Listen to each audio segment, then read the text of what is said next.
आपके साथ जागृति खंतवाल। बुलेटिन की शुरुआत करेंगे बड़ी खबर के साथ। इस वक्त की बड़ी और अहम जानकारी आपको बता दें, ये बड़ी खबर गोरखपुर से। गोरखपुर दौरे पर सीएम योगी आदित्यनाथ।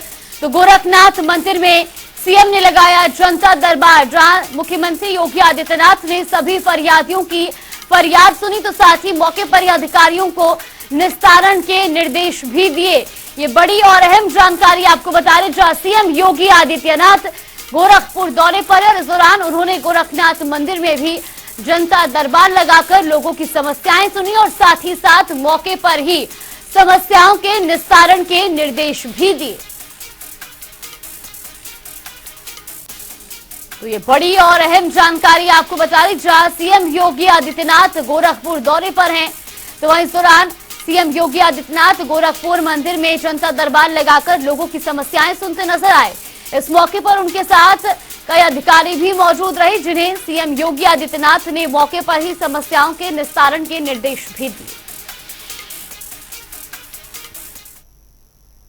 और रुक करेंगे अगली बड़ी खबर का। बड़ी खबर आपको बता दें, सीएम योगी आदित्यनाथ का गोरखपुर दौरा, स्पोर्ट्स कॉलेज जाएंगे सीएम योगी। तो लाभार्थियों को मुख्यमंत्री भेजेंगे धनराशि। पीएम आवास योजना के लाभार्थियों को ये धनराशि भेजी जाएगी। वहीं आपको बता दें कि उपस्थित लोगों को संबोधित भी करेंगे मुख्यमंत्री योगी आदित्यनाथ। 4 बजे के कलेक्ट्रेट जाएंगे सीएम योगी। वहीं आपको बता दें कि अधिवक्ता चैम्बर भवनों का भी लोकार्पण करेंगे और साथ ही साथ डिजिटल पुस्तकालय का भी शिलान्यास करेंगे मुख्यमंत्री योगी आदित्यनाथ। तो सीएम योगी का ये महत्वपूर्ण गोरखपुर दौरा है, जहां आपको बता दें कि दौरान वो तमाम कार्यक्रमों में शामिल होंगे। तो साथ ही साथ कई सौगात भी आज गोरखपुर की जनता को देंगे। आपको बता दें कि पीएम आवास योजना के लाभार्थियों को मुख्यमंत्री योगी आदित्यनाथ धनराशि भेजेंगे। इसके साथ ही उपस्थित लोगों को वो संबोधित भी करेंगे। तो 4 बजे वो कलेक्ट्रेट जाएंगे, जहां पर अधिवक्ता चैम्बर भवनों का लोकार्पण करेंगे और साथ ही साथ डिजिटल पुस्तकालय का भी शिलान्यास करेंगे मुख्यमंत्री योगी आदित्यनाथ। इसी खबर पर ज्यादा जानकारी के लिए हमारे सहयोगी सुभाष गुप्ता हमारे साथ जुड़ गए। सुभाष, सबसे पहले आपसे जानना चाहेंगे, सीएम योगी आदित्यनाथ आज गोरखपुर में कई कार्यक्रमों में शामिल होंगे, क्या कुछ खास आज रहने वाला है? जी बिल्कुल जागृति, मैं बता दूं कि मुख्यमंत्री योगी आदित्यनाथ 2 दिन दौरे पर गोरखपुर में हैं और आज वो जो है गोरखपुर वासियों को खास तौर से उन पीएम आवास के लाभार्थियों को एक बड़ा तोहफा देने वाले हैं। आपको बता दें कि एक उम्मीद जो बनी हुई है मुख्यमंत्री योगी आदित्यनाथ से पीएम आवास को लेकर, उस उम्मीद की जो है आस को आज पूरा करेंगे। 3 किस्तों में जो है लगभग 5100 करोड़ रुपए आज उनके खातों में वितरित करेंगे। लगभग 5100 जो है लाभार्थी उनसे लाभान्वित होंगे। तो मुख्यमंत्री योगी आदित्यनाथ आज वीर बहादुर स्पोर्ट्स कॉलेज में अब से थोड़ी देर बाद पहुंचेंगे और वहां पे लाभार्थियों को जो है धनराशि उनके खातों में जो है वितरित करने के बाद एक सभा को भी संबोधित करने वाले हैं। आपको बता दें कि मुख्यमंत्री योगी आदित्यनाथ इस कार्यक्रम के बाद जो है अधिवक्ताओं को, यानी कि गोरखपुर के जो अधिवक्ता हैं, जो टीन सेट के नीचे बैठते रहते थे और धूप गर्मी जो है कुछ झेलते थे, उनके लिए एक बड़ा तोहफा सीएम योगी की तरफ से मिल रहा है। आपको बता दें कि 2 मल्टी स्टोरी जो है चेंबर पूरी तरीके से बनकर तैयार है, जिसका मुख्यमंत्री योगी आदित्यनाथ आज लोकार्पण करेंगे। आपको बता दें कि वादकारियों के हितों के लिए लगातार लड़ाई लड़ने वाले वकीलों को, यानी कि जो अधिवक्ता होते हैं, उनको आज एक बड़ा तोहफा मिलने वाला है। साथ ही लाइब्रेरी एक जो है पूरी तरीके से डिजिटल लाइब्रेरी, जिसका शिलान्यास मुख्यमंत्री योगी आदित्यनाथ करने वाले हैं और इसी कार्यक्रम के बाद एक सभा को भी संबोधित करेंगे। जी जागृति। जी बिल्कुल सुभाष, और साथ ही साथ ये भी जानना चाहेंगे कि जिस तरीके से तमाम कार्यक्रम आज उनके रहने वाले हैं, किस तरह की तैयारियां वहां पर की गई हैं? जी बिल्कुल, बता दें आपको कि पूरी तरीके से जिला प्रशासन, चूंकि मुख्यमंत्री योगी आदित्यनाथ का महीने में 3 से 4 बार का दौरा होता है, तो गोरखपुर जिला प्रशासन हमेशा अलर्ट मोड पे रहती है। आपको बता दें कि जमीन से लेके आसमान तक, यानी ड्रोन से तमाम सुरक्षा व्यवस्थाओं का जो है पूरी तरीके से सुरक्षा व्यवस्थाओं का जायजा अधिकारी लेते रहते हैं। तो आज मुख्यमंत्री योगी आदित्यनाथ की सुरक्षा की व्यवस्था में कोई चूक न हो, इसको लेकर पूरी तरीके से जिला प्रशासन के अधिकारी अलर्ट मोड पे हैं और मुख्यमंत्री योगी आदित्यनाथ के कार्यक्रम को लेकर पूरी तरीके से तैयारी पूरी हो चुकी है। जी बिल्कुल, बहुत बहुत धन्यवाद सुभाष आपका हमारे साथ जुड़ने के लिए और तमाम जानकारी हम तक पहुंचाने के लिए। तो ये बड़ी खबर आपको बता रही, जहां मुख्यमंत्री योगी आदित्यनाथ गोरखपुर दौरे पर है। इस दौरान उनके कई कार्यक्रम भी आयोजित हैं और साथ ही साथ वो इन तमाम कार्यक्रमों में शामिल होंगे। कुल मिलाकर गोरखपुर को आज कई सौगात देंगे सीएम योगी आदित्यनाथ।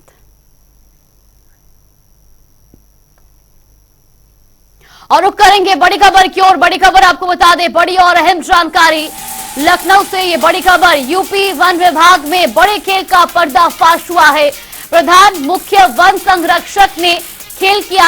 70 से 100 क्षेत्रीय वन अधिकारियों के तबादले किए हैं। तो नियमों की धज्जियां उड़ाकर ये तबादले किए गए हैं। शासन को तबादलों की कोई भी जानकारी नहीं थी, तो वही सूचना के बाद शासन के जरिए इस पूरे मामले पर जांच भी की गई है। वन विभाग में अनियमित तरीके से ये तबादले किए गए। अधिकारियों के तबादले शासन ने निरस्त किए हैं। तो ये बड़ी खबर आपको बता रहे, जहां यूपी वन विभाग में एक बड़े खेल का पर्दाफाश हुआ है। तो वही खबरों में आगे बढ़ेंगे, जहां उत्तर प्रदेश सरकार ने राज्य की पुलिस व्यवस्था में फेरबदल करते हुए 10 जिलों के पुलिस प्रमुखों समेत भारतीय पुलिस सेवा के 14 अधिकारियों का तबादला कर दिया। बरेली के वरिष्ठ पुलिस अधीक्षक प्रभाकर चौधरी को 32वीं वाहिनी पीएसी लखनऊ का कमांडेंट बनाया गया है। अमरोहा के पुलिस अधीक्षक आदित्य लम्घे को पुलिस अधीक्षक रेलवे के पद पर आगरा में नई तैनाती दी गई है। सीतापुर के पुलिस अधीक्षक रहे घुले सुशील चंद्रभान को बरेली का वरिष्ठ पुलिस अधीक्षक बनाया गया और इसी तरह कन्नौज के पुलिस अधीक्षक कुंवर अनुपम सिंह को अमरोहा का नया पुलिस कप्तान बनाया गया है।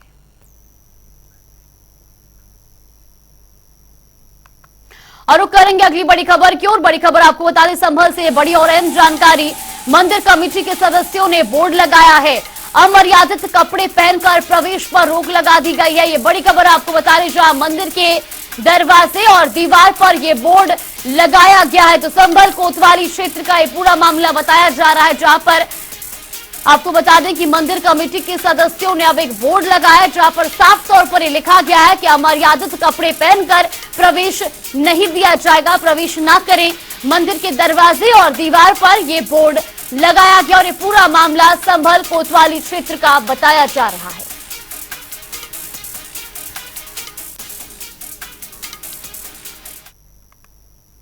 ज्ञानवापी सर्वे मामले में जहां मुस्लिम पक्ष सुप्रीम कोर्ट गया, तो सुप्रीम कोर्ट ने सर्वे पर रोक लगाते हुए 2 दिनों में हाई कोर्ट में पुलिस याचिका करने के लिए डायरेक्शन दिया था, जिसके बाद मुस्लिम पक्ष ने हाई कोर्ट में याचिका दाखिल की। तो वहीं इस मामले पर चीफ जस्टिस ने खुद सुनवाई करते हुए दोनों पक्षों को दलील सुनी और सर्वे पर रोक लगाते हुए अपना फैसला सुरक्षित कर लिया और अब फैसला 3 अगस्त को आएगा। तो वहीं इस मामले पर जनता टीवी ने कानून से के जानकार अधिवक्ताओं से खास बातचीत भी की। क्या कुछ उन्होंने कहा वो भी आपको सुनवाते हैं। ज्ञानवापी मामले में जहां बनारस हाई कोर्ट ने जिस तरह से पूरे आदेश दिए थे सर्वे के लिए, जिसके बाद मुस्लिम पक्ष सुप्रीम कोर्ट पहुंचा था। सुप्रीम कोर्ट के डायरेक्शन के बाद हाई कोर्ट में प्रेस याचिका दाखिल की गई, जिसमें 2 दिनों की सुनवाई के बाद अब कोर्ट ने स्टे दे दिया है मुस्लिम पक्ष को आगे और 3 अगस्त पर इस पर कोर्ट अपना फैसला सुनाकर सुरक्षित किया है। हमारे साथ कानून के जानकार अधिवक्ता हैं और इस टाइम हम कचहरी में हैं, हम उनसे बात करेंगे। कोर्ट ने जिस तरह से बहस हुई है, मुस्लिम पक्ष ने अपना तर्क रखा, हिंदू पक्ष ने अपना तर्क रखा, साथ ही अब कहीं ना कहीं हिंदू पक्ष की दलीलें कहीं कमज़ोर पड़ी, जिसके वजह से कोर्ट ने ये स्टे को आगे बढ़ाया और आगे बढ़ाने के बाद अपना फैसला भी सुरक्षित किया है। हम लोगों से बात करेंगे। ये बताइए, कोर्ट ने जिस तरह से अब 3 अगस्त को फैसला सुनाएगा ज्ञानवापी सर्वे पे, एएसआई के भी यहाँ डायरेक्टर पहुँचे थे आलोक त्रिपाठी, हिंदू पक्ष ने भी तर्क रखा, मुस्लिम पर किस तरह से देखते हैं, क्या कहिएगा? देखिए, जब भी धर्म राजनीति से मिक्स होता है तब कहीं ना कहीं न्यायिक जो निर्णय हैं वो भी प्रभावित होते हैं। जिसकी लाठी उसकी भैंस का मैं पिछले कुछ वर्षों से देखता आ रहा हूँ कि जिसकी लाठी उसकी भैंस वाला चलन सा हो गया है। देखिए, अब आपकी बात काटूंगा, जिसकी लाठी उसकी भैंस की अगर बात करी जाए तो स्टे तो मुस्लिम पक्ष को मिला है, सर्वे रुक गया, जिसकी लाठी थी उसकी तो भैंस ही नहीं हो पाई। देखिए सर्वे क्यों, सबसे पहला कारण ये उठता है कि आप अगर एक मैं तार्किक बात कहूँ तो आप किसी का घर उठा करके देखिए वर्तमान में, और अगर उसको खनना चालू करेंगे, 100 साल के पहले की बात कर लेते हैं, 100 साल पहले मैं भी, मेरे परिवार वाले यहाँ नहीं रहते थे, आज जहाँ वर्तमान में मैं रहता हूँ, अगर उसको खनना चालू करेंगे तो 1000, 2000, 5000 साल पुरानी कोई ना कोई चीज़ मिल जाएगी। सनातन धर्म को अगर मिक्स करेंगे आप कानून व्यवस्था के साथ तो ये किसी भी आधार पर मुझे सही नहीं लगता है। आस्था अपनी जगह है, संविधान अपनी जगह है। आर्टिकल 25 जो है वो एक धार्मिक स्वतंत्रता प्रदान करता है हमारे कॉन्स्टिट्यूशन के माध्यम से, और जो सनातन धर्म की जो आस्था है वो तो नेचुरल चीज़ों पे है। हम तो पहाड़ों को भी पूजते हैं, नदियों को भी पूजते हैं। अब आप पहाड़ की कार्बन डेटिंग करेंगे तो हजारों हजार साल, लाखों साल पुरानी कार्बन डेटिंग निकलेगी, उस पर कोई भी आस्था और कहीं आशीष भाई, आपकी बात जो है कहीं ना कहीं जो भी है आप अपना तर्क रख रहे हैं, मगर ये बताइए जिस तरह से प्लेस ऑफ वर्शिप का भी मुस्लिम ने हवाला दिया, मगर इससे पहले भी कोर्ट ने राम मंदिर का चाहे मामले के जाओ वहाँ पर भी सर्वे हुआ था इस तरह से, तो अब इसमें क्या आपत्ति है, सर्वे कराने में क्या आपत्ति लग रही है? आप कहीं भी सर्वे करें, मैंने जो जैसा कहा, अगर आप धरती के किसी भी भाग को खनना चालू करेंगे तो उसमें हजारों हजार साल पहले की चीज मिलेगी ही मिलेगी। और लोग सी बात करते हैं, ये बताइए जिस तरह से 1991 अधिनियम प्लेस ऑफ वर्शिप का हवाला मुस्लिम पक्ष दे रहा है, हिंदू पक्ष लगातार कह रहा है ये जमीन का मामला है और यहाँ पहले से मंदिर है, इसकी जांच होनी चाहिए, यहाँ पे कोई प्रतीक चिन्ह है भगवानों के, क्या कहेंगे किस तरह से? देखिए, जहाँ तक अभी पहले सुप्रीम कोर्ट ने अभी स्टे दिया हाल ही में जो है, सबसे बड़ी चीज़ ये है कि भारत एक धर्मनिरपेक्ष जो है, एक स्वतंत्रता का, इसको जो है सबसे बड़ा भारत का स्वतंत्रता का सबसे बड़ा अधिकार भारत को ही दिया गया है। ये धर्म निरपेक्ष हिंदुस्तान है, यहाँ दोनों पक्षों की बराबर सुनवाई की जाएगी, चाहे वह हिंदू व्यक्ति हो चाहे मुस्लिम व्यक्ति हो। यहाँ जब तक कोई राजनीति से इसमें जो है कोई वास्ता नहीं है। अब सुप्रीम कोर्ट इस चीज़ को देखते हुए जो है आर्डर किया है कि सबसे पहले आप, अभी तक हिंदुओं ने जो उस पर आपत्ति लगाई कि यहाँ पहले से जो है वो था, मंदिर था, उसके बाद मस्जिद बना, फिर उसके बाद पुनः जो है ASI की टीम जो है लग गई उसकी सर्वेक्षण करने के लिए, तो फिर उसमें से कहीं ना कहीं मूर्तियाँ निकल रही। तो आपको सबसे पहले ये होना चाहिए, आपको पता कि भारत एक ऐसा देश है जो कई, आज यहाँ पर सर्वे की हो रही है, सर्वे होना चाहिए कि नहीं होना चाहिए? नहीं, सर्वे तो होना चाहिए। सर्वे तो हर चीज़ ज्ञानवापी हो चाहे जहाँ की हो, अगर हम आपत्ति लगाते किसी भी व्यक्ति को, अगर किसी चीज़ में आपत्ति है तो कानून व्यवस्था के लिए उसका जो है एक समाधान होना से बात करेंगे। ये बताइए, जैसे कहा इन्होंने सर्वे होना चाहिए, मुस्लिम पक्ष कह रहा अभी बहुत माइनर स्टेज पर केस है और लगातार अभी जो एविडेंस है दोनों तरफ से पेश नहीं किए गए, तो अभी इससे सर्वे नहीं होना चाहिए, किस तरह से देखते, क्या कहिएगा? सर्वे होना चाहिए। अगर सर्वे होगा तो जाहिर सी बात है कि हमारा था, हम सनातनी हैं, और हम जो आपने पूछा सर्वे होना चाहिए, तो मैं तो कह रहा हूँ सर्वे होना चाहिए ना। अयोध्या का हुआ था, SIT ने वहाँ गठित की गई, SI की जो वहाँ टीम होती है वो गठित की, और वहाँ से जो सर्वे में निकला तो राम के ही जो पूर्वज थे, जो राम भगवान वहाँ रहते थे, जो कहते थे कि राम क्या थे, बाहर से आए थे, हमारे अवशेषों में जो मिला, आज हमको जीत मिली, तो सर्वे होना चाहिए। और लोग से बात करेंगे। ये बताइए, ASI का जो सर्वे होना है और लगातार मुस्लिम पक्ष ये भी कह रहा है कि हिंदू पक्ष के पास सबूत नहीं है, वो साक्ष्य इकट्ठा करने के लिए इस तरह के सर्वे की मांग कर रहे, क्या कहेंगे, किस तरह से देखते हैं? देखिए, ऐसा है कि साक्ष्य नहीं है तो साक्ष्य को इकट्ठा करने के लिए तो सर्वे किया जा रहा है, और जो सर्वे हो रहा है वो वैधानिक है। कानून में CPC में ऐसा प्रावधान है कि सर्वे हो सकता है, जो कि सिविल कोर्ट को अधिकार है वो सर्वे करा सकती है, उसी के तहत सर्वे हो रहा था। अब अवरोध आया है, सुप्रीम कोर्ट गए हैं, माननीय उच्च न्यायालय का भी आदेश, उच्चतम न्यायालय का भी आदेश मानना पड़ेगा, क्योंकि संवैधानिक है हम लोग, तो संविधान को मानना पड़ेगा। लेकिन सत्य ये है कि सबसे पुराना धर्म सनातन ही है। अगर धर्म कोई है पूरे ब्रह्मांड में तो वो सनातन है, और सारे संप्रदाय हैं। कोर्ट की यहाँ प्रक्रिया की बात हो रही है, ये बताइए कोर्ट की प्रक्रिया जो है, कोर्ट का जो फैसला है, किस तरह से देखते हैं? दोनों ने अपने अपने तर्क रखे हैं, क्या कहिएगा? देखिए, ऐसा है कि तर्क रखना ना रखना वो तो अलग की बात है, लेकिन जो सर्वे हो रहा है ASI द्वारा वो वैधानिक है, कानून में ऐसी मान्यता है, और कई जगह सर्वे किया भी गया है, और पूरी मुझे उम्मीद है कि न्यायपालिका न्याय देगी। और मैं धर्म संप्रदाय की बात नहीं कर रहा हूँ, जो कानून में है वो व्यवस्था है वो हमको मिलेगी। निश्चित है कि 2 तारीख या 3 तारीख के आदेश में सर्वे के लिए अनुमति मिल जाएगी। और भी लोग हैं। ये बताइए 2 तारीखें लगी जिस पे 3 बजे तक के लिए स्टे दिया गया हाई कोर्ट से और फिर अब 3 अगस्त तक के लिए दिया गया। किस तरह से देखते हैं, क्या लगता है अगला जो फैसला आएगा कोर्ट क्या है, सर्वे होगा या सर्वे को रोक दिया जाएगा? उम्मीद तो यही लगता है कि जो है कि हाई कोर्ट जो है सर्वे के काम को पूरा करवाएगा, क्योंकि और हाई कोर्ट में अभी जो है 8 अभी सबूत मिले हैं, जिसमें से जो है कि स्वास्तिक के निशान जो दीवालों पर है, त्रिशूल के निशान, और सबसे बड़ी बात है कि जो है हिंदू धर्म में नंदी का मुंह सिर्फ शिवलिंग की तरफ होता है। तो जो यहाँ हमारे बाबा विश्वनाथ में जो नंदी जी हैं उनका भी मुंह जो है वहाँ पर शिवलिंग की तरफ है, जिनको ये फव्वारा कहते हैं। तो ये सब सारे साक्ष्य हैं। इन सारे साक्ष्य को जो है गौर तलब करके जो है, जैसे सुप्रीम कोर्ट ने मान ली फाइल रिमांड की जो माननीय उच्च न्यायालय को, उच्च न्यायालय में जो है लगातार सुनवाई चल रही है, दोनों पक्ष अपने अपने दावे के लेकर के खड़े हुए हैं। जहाँ तक मस्जिद पक्ष की बात है, मस्जिद पक्ष जो अपना कब्जे के आधार पर जो है, तो ये है कि वर्सिफ एक्ट से प्रभावित नहीं है जो है। जहाँ तक ये सर्वे का काम जो है माननीय उच्च न्यायालय के निर्देशन में जरूर होगा। और साथ से भी बात करते हैं, ये बताइए कि जिस तरह से ये मामला चल रहा है 1991 अधिनियम के जो हवाला दिया जा रहा है और साथ ही ये कहा जा रहा है कि सर्वे नहीं होना चाहिए मुस्लिमों, किस तरह से देखते हैं, क्या कहिएगा? देखिए, ये है कि यहाँ पर जो वर्शिप एक्ट है उसको मानना चाहिए। जब एक कानून बन गया है कि 1947 से पहले जो जैसे है पूजा स्थल वैसे रहेगा, उसका एहतराम सम्मान करना चाहिए, और बाकी अदालत जो करेगी वो सब सराखों पर है। क्या लगता है जो अब फैसला आएगा वो किस तरह का होगा? भाई अब ये तो अदालत करेगी, हम पहले से प्रोफेसी तो कर नहीं सकते कि अदालत मुस्लिम पक्ष में देगा कि उसमें देगा। हिंदू पक्ष और मुस्लिम पक्ष ने जिस तरह से दोनों ने तर्क दिए उसको से आप अधिवक्ता हैं, क्या लगता कहीं के हम जाएंगे कि उसी का शहर वही मुद्दई वही मुंसिफ, हमें मालूम है अपना कसूर निकलेगा। और लोग हैं उनसे बात करें, क्या कह रहे हैं बताइए, किस तरह से इस पर फैसला आना है, क्या कहिए? देखिए, न्यायालय को भी कहीं ना कहीं हर विषय को समझना चाहिए और उसकी सेंसिटिविटी को भी देखना चाहिए। अभी वर्तमान में आपने एक उदाहरण देखा होगा कि जिस प्रकार से मणिपुर की हिंसा हुई, उसके पीछे भी एक कारण था, न्यायालय का जो निर्णय आया था मैती समाज, नहीं मैं उसको जोड़ करके ही बता रहा हूँ। ये आस्था का विषय है और आस्था के विषय को आप अगर हिंदू पक्ष में के नजरिए से देखेंगे तो हिंदू आस्था वाले लोग उसे सही अपने पक्ष को मजबूत बताएंगे, जो अन्य समाज के लोग हैं मुस्लिम पक्ष है वो अपने आप को सही ठहराएगा। देखिए, आस्था जो है, अब हमारा जो सनातन धर्म है या मुस्लिम धर्म है या हिंदू धर्म है, कोई भी धर्म है, वो तो हर इंसान में भी खुदा और ईश्वर को देखता है।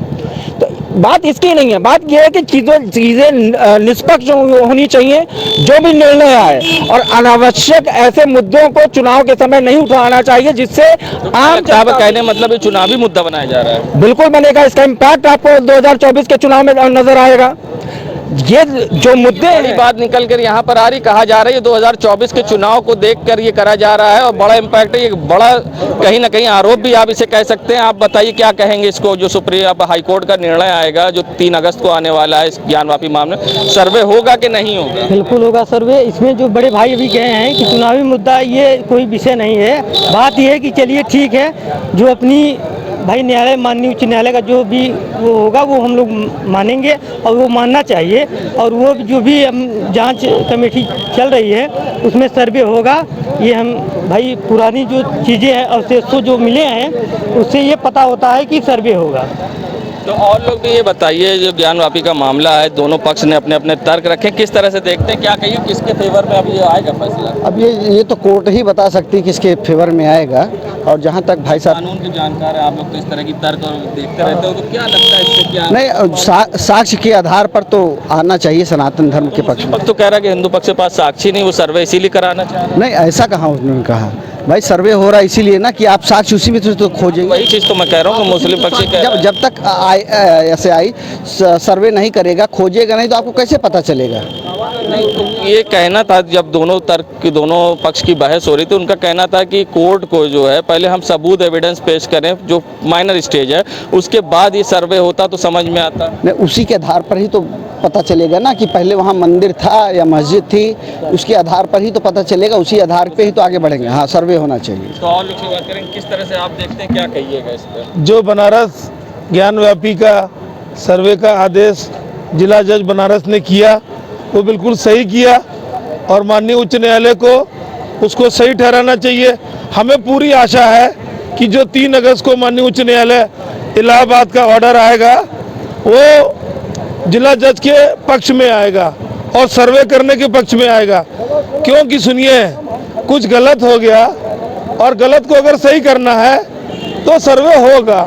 वो निश्चित रूप से देखिए वहाँ पे शिव मंदिर था, अब वो कुछ अभी देखिए उन्होंने कहा कि हमने 5% सर्वे किया है। 5% सर्वे में भी लोग बता रहे हैं कि त्रिशूल मिले और भगवान शिव की आकृति मिली दीवारों पे। तो कुल मिला के वो सर्वे होना चाहिए। सर्वे होने से इस बात की पुष्टि हो जाएगी कि वहाँ मंदिर था कि नहीं था।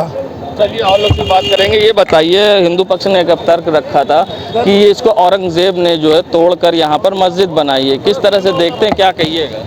देखिए, वो तर्क तो बिल्कुल सही था। जरूरी नहीं चाहे वो ज्ञानवापी मंदिर हो, चाहे सोमनाथ भगवान शंकर का सोमनाथ मंदिर हो, ये सारे मंदिरों पे हम लोग अगर इतिहास पढ़ते चले आए हैं तो आपने देखा होगा कि इतिहास में हमेशा लिखा गया कि मुगलों कालीन में लूटा गया, मारा गया और यहाँ कई मंदिरों को निर्माण को तोड़कर मस्जिदों का निर्माण कराया गया है। लेकिन अब जो चीज़ें व्यवस्थाएं अगर वो करके उस समय चले गए तो हम फिर मुगलों वाला शासन ना ला दे कि भारतीय जनता पार्टी के लोग मुगलों वाला शासन वही अपनाए कि अगर वो मंदिर मस्जिद बना दिए है तो हम मस्जिद तोड़ के उसको मंदिर बनाने का काम करेंगे। तो हम में और उनमें अंतर क्या रह गया? अब जो चीज़ें बन गई थी, आप कहना चाहते हैं कि अपने बड़प्पन का परिचय देना चाहिए? जी, अपने बड़प्पन का जो चीज़ें रह गई हैं उसको रहने दिया जाए और दूसरे चीज़ों पे हमें जोर देना चाहिए। लोगों को जो है रोजगार पे ध्यान देना चाहिए, बेरोजगारी पे ध्यान देना चाहिए और मुद्दों पे ध्यान देना, ना कि जो है भारतीय जनता पार्टी की सरकार आती है तो मथुरा जैसे मंदिर में जो है भगवान श्री कृष्ण की जगह मुस्लिमों को लिए भी लड़ाई लड़ने का, यहाँ ज्ञानवापी के लिए कई जगह ये मंदिरों का प्रचार अकेले करते हैं। अब जो शासन काल में अगर मुगल मुद्दा है आपके हिसाब से, चुनावी मुद्दा है, अगर आपने कहा कि मुगलों ने द्वारा तोड़ा गया था, औरंगजेब द्वारा तोड़ा गया, हम नहीं कह रहे, ये तो हिंदू पक्ष ने कहा था। मैं मान रहा हूँ कि हिंदू पक्ष ने, मैं भी मान रहा हूँ कि अगर उनके द्वारा तोड़ा गया तो अगर आज ज्ञानवापी मंदिर आप बनवाने के लिए पुनः मस्जिद को तोड़वाने का काम कर रहे हैं तो क्या आप और मुगलों में अंतर क्या रह गया? तो सुना आपने, इनका क्या कहना था कि किस तरह से जो काम मुगलों ने किया वही काम हम भी करेंगे, तो उनमें हमें फर्क क्या रहेगा? हम और लोग से बात करेंगे। ज्ञानवापी का मामला है, 3 अगस्त को अब कोर्ट इस पर फैसला सुनाएगा, स्टे है, किस तरह से देखते हैं, क्या कहिए? देखिए, जो सर्वे का आदेश हुआ है कि हाँ उसमें सर्वे किया जाएगा। सर्वे किस लिए किया जाता है, कारण क्या होता है, उसका एक उद्देश्य होता है। उद्देश्य सिर्फ ये रहता है कि अगर वहाँ किसी भी प्रकार की कोई भी एविडेंस कलेक्ट होता है, एविडेंस ही तो कलेक्ट करने के लिए सर्वे हो रहा है। एविडेंस कलेक्ट करने के लिए अगर सर्वे हो रहा है तो उसमें गलत क्या है? इसका आदेश होना चाहिए और सर्वे होना चाहिए। सर्वे होगा तभी एविडेंस कलेक्ट होगा। सर्वे का मूल उद्देश्य ही एविडेंस कलेक्ट करना है ना, तो एविडेंस कलेक्ट करने पे आपत्ति किसी को क्यों है? क्या लगता है इस बार, आपको क्या लगता है किस तरह से रहेगा मामला? इतिहास में जो गलतियां हुई हैं वो सुधारा जाएगा और सरकार से पूरी उम्मीद है देश की जनता को कि जो भी इतिहास में गलतियां हुई हैं वो सुधरे। हमारे जो धर्म स्थल हैं वो पुनर्जीवित किए जाएं। तो देखिए, यहाँ पर अपने अपने लोगों ने तर्क रखे हैं। कुछ लोगों ने ये का कहना है कि जो मुगलों ने किया है वो अगर हम भी करेंगे तो उनमें हमें क्या फर्क रह जाएगा। कुछ लोगों का कहना है ये पूरा चुनावी स्टैंड है, तो कुछ लोगों का कहना है कि जिस तरह से हमारी चीज ली गई थी हमें वापस मिलनी चाहिए। अब देखना होगा 3 अगस्त को कोर्ट क्या फैसला सुनाता है और अब ऊँट किस करवट बैठता है, ये तो देखने वाली बात होगी। और आगे किस तरह से सर्वे होता है कि नहीं, ये भी एक देखने वाली बात होगी। जनता टीवी के लिए सैयद मोहम्मद आमिर, प्रयागराज। आज सावन महीने का चौथा सोमवार है।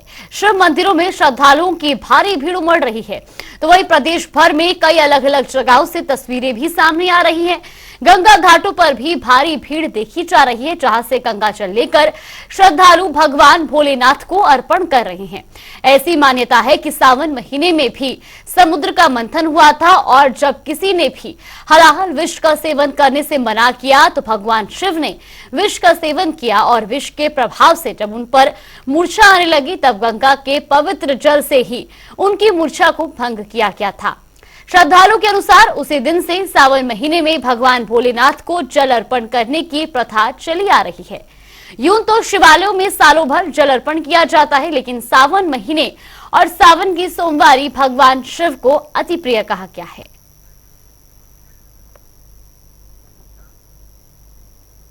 और अब रुक करेंगे 2 मिनट में 10 खबरों का। आगरा में डिप्रेशन में युवक ने की आत्महत्या, फांसी लगाकर दी जान, जांच में जुटी पुलिस। गोंडा में मॉडल शॉप कैंटीन में लगी आग, लाखों का हुआ नुकसान। दमकल विभाग ने घंटों की कड़ी मशक्कत के बाद आग पर पाया काबू। बदायूं में लकड़ी के खोखे में लगी आग, 1.5 लाख रुपए का हुआ नुकसान। थाना बिसौली के नगर का है मामला। बांदा में संदिग्ध परिस्थितियों में महिला ने लगाई फांसी, परिजनों में मचा कोहराम, पति से झगड़ा कर आई थी मायके। प्रयागराज में वाहन चोर गैंग के 5 सदस्य गिरफ्तार, पुलिस को 10 मोटरसाइकिल सहित कई सामान बरामद, पुलिस कर रही मामले में कार्रवाई। अलीगढ़ में पुलिस ने वाहन चोर गैंग का किया पर्दाफाश, दोपहिया वाहन चोरी में 3 शातिर चोर गिरफ्तार, पुलिस को 5 चोरी की मोटरसाइकिल, अवैध असला, कारतूस बरामद। मैनपुरी में पुलिस को मिली कामयाबी, अंतर जनपदीय वाहन चोर गैंग के 2 अभियुक्तों को किया गिरफ्तार, चोरों से 1 बोलेरो पिकअप और 3 मोटरसाइकिल बरामद। बदायूं में संदिग्ध परिस्थिति में पेड़ से लटका मिला महात्मा का शव, परिजनों ने लगाया हत्या का आरोप, मामले की जांच में जुटे पुलिस। सहारनपुर के गंगोह में छात्रों ने 2 गुटों में हुआ खूनी संघर्ष, एक की हालत गंभीर, जांच में जुटी पुलिस। अयोध्या में पुलिस ने किया चोरी का खुलासा, वकील समेत 3 शातिर चोर गिरफ्तार, 1 देसी तमंचा, 2 जिंदा कारतूस सहित लाखों के आभूषण बरामद।